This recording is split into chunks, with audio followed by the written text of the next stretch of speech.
back again, and I have a new topic to talk to you about.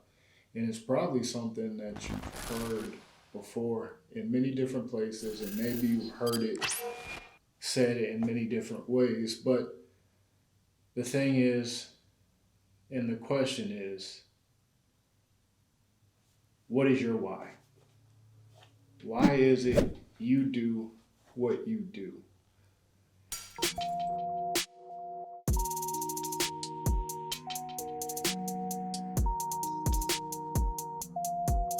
It's something that at some point you need to ask yourself if you haven't before. Um, and the reason why you should ask yourself that is because sometimes why you do what you're doing changes. Why is it you got into this particular business? Why is it you took this particular job? Why is it you took this particular client? Why do you put in all these hours? So you need to be able to ask yourself why. First and foremost, if you can't answer that question, then that's already a little problematic, and maybe you're already doing it for the wrong reasons. Because you, first and foremost, should think about why you're doing anything that you do. Why does it have to be so complex and overly complicated? Knowing your why will help you get through whatever it is that you need to get through to get a job done. But it also lets you know, are you doing this because you love it, or are you doing it because you need to? Oftentimes you want to go, I want to do what I love. And that's great. That's wonderful. But you can't always do the thing that you love. And people will always tell you, go get the job that you love and do it. Sometimes you just got to pay the freaking bills. Sometimes you just need something in a gap period.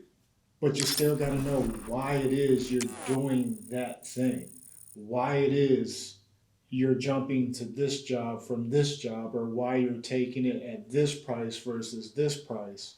And we don't often take the time to ask ourselves that because you just assume that you know, or you assume that it's obvious.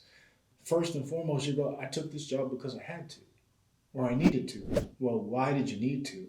Why did you feel like this was that one? Because you could have waited for another one, or you could have took the one before this one. So, what is it that motivated you to do this one? Start with why. And why is so very important because what why does is in those hard moments, it'll let you know, is this where I want to stay right now? Is this what I ultimately want to be doing 5 years down the line, 30 days down the line, 2 weeks down the line? It'll give you a time frame. It'll help you develop a timeline for yourself based on the simple question of why. Let's start here. Let's turn it around on me. Why am I deciding to do vlogs? Well, for one, it's something that I've seen other people do, and it's something I wanted to do based on information that I felt I couldn't find. I wanted to know, how do I get over situations in the creative space when crap is getting hard, or I'm stressed out at work, or I'm on a job and mentally I can't figure it out. Not that I can't figure it out technically, because I can navigate the set, I can navigate my camera, but how do I get myself composed enough to fly through what I know I can do? How do I get through being able to reassess the situation so I can complete an edit, compose my animation in a timely manner, even though I know that my computer keeps crashing or something's not working the way it should? Those things mess with you internally. I ask myself why all the time. Why did I decide the vlog? Was because I felt like I had answers to those questions that I had myself.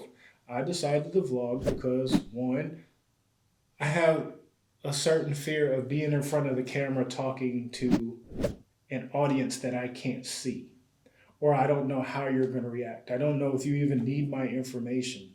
I was scared of that. Scared of the response. I figured I'd try it.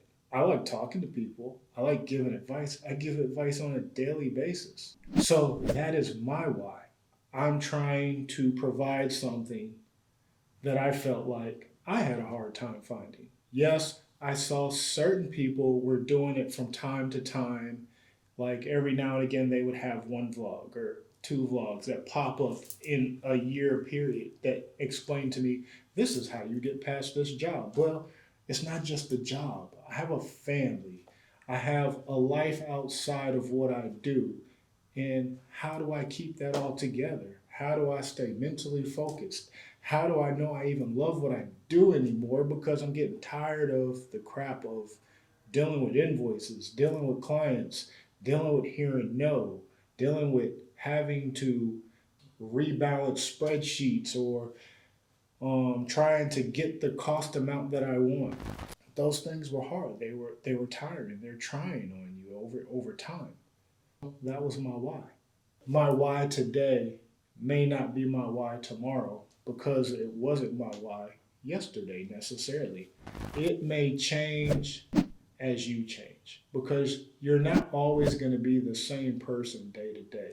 What I mean is, your experiences that you go through on a day to day basis alter and affect your why. Your why changes based on your experiences, based on what you have, based on what you need. So that's what I mean by you're not the same person on a day to day basis, so your why can change. I hope that in listening to this, you get something out of this and you ask yourself the magic question: what is my why?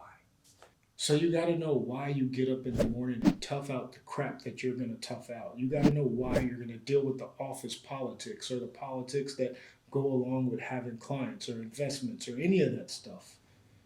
This particular question doesn't just apply to being a creative. This particular question applies to life as a whole. Know your why. Once you figure that out, everything else will be put into perspective for you. And it'll make things that much easier because you'll only take what you can take, you'll only do what you can do, and you'll do it based on what you need to do to achieve your why. So keep pushing, keep creating, motivate somebody else. Hopefully, you tune in for another one. So I ask that you like, subscribe, comment. If you reach out to me, I'll reach back to you. Until then, see you later.